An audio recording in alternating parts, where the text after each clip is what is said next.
Hey guys, welcome to the new video, and today we are going to discuss 7 points which you should ask after a DevOps interview from your recruiter or from the person who has interviewed you. So after asking these 7 questions, you will get an idea of what kind of project I am going into and what kind of work will be distributed. So without further ado, let's get right into the video.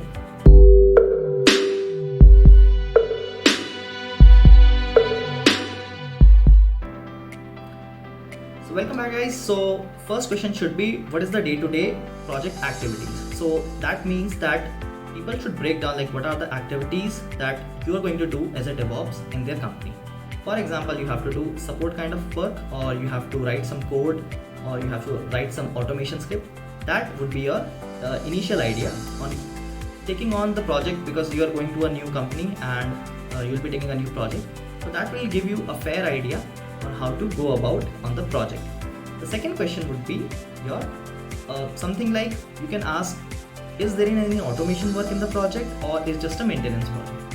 So what happens many a times, there are new projects in the company and they are recruiting for new people, so they want to start a new work, some new kind of automation or new kind of pipeline writing or some other work.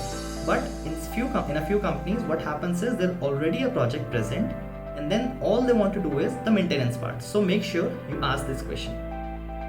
So the third question would be, is there any work culture of working on weekends? So for example, you have to ask them like, what do you expect in terms of deployment? So what happens is sometimes there are deployments that happen on weekend basis, because a lot of people are on leave and they do not use the system too much, and the customers who are using your services are mostly offline. So what you can do is you can ask that whether the deployment is on weekends or is there any culture of working on weekends, because you don't want to get your weekends ruined, right? You have your own plans. So that would be your third question.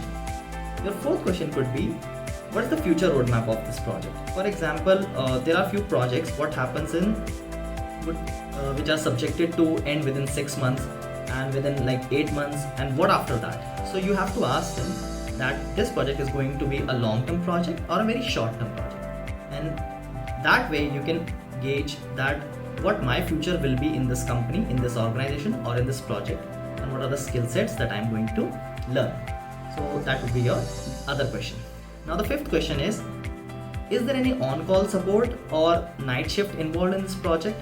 Because that will give you an idea of how you should start your day and how you should start your work, because many times what happens is if it is like VRs, US timings, then you have to start your day late, and then you have to give on-call support also. So that is the other question that you can ask, and it can give you a fair idea of how you should start your day. And following up, the sixth question could be, is the timings fixed or is there any change, or like we can have a flexible time to when to log in, when to log out. You can work on that. So this will give you again the idea when you should wake up, when you should start your day, and when you should work on your other projects.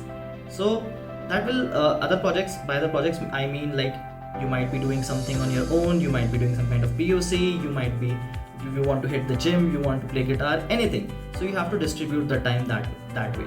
So that's why this question is one of the most important questions. Now at the end, the seventh question, the seventh point you should keep in mind, and the question you should ask is definitely about the team size. So whatever happens, there could be a team of 200 people, there could be a team of 300 people, 100 people, and you have to ask what is the team size of DevOps is there. Because what happens is many a times there are only 2 or 3 people supporting 100 or more than 100 people. So in that case, what happens is you get burned out. You get a lot of requests from other teams. Okay, my build is not working, my deployment is failing, whether it's a stage area, it's a production area, or a dev area itself. So you get a lot of requests on them.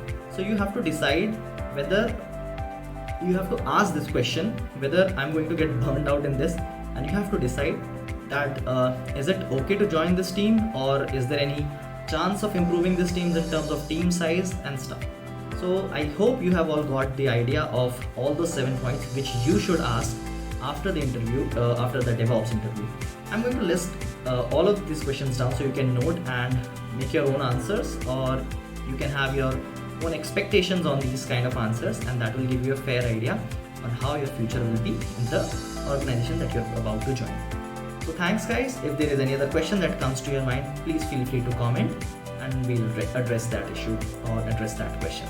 So thanks guys, and I'll see you in the next video.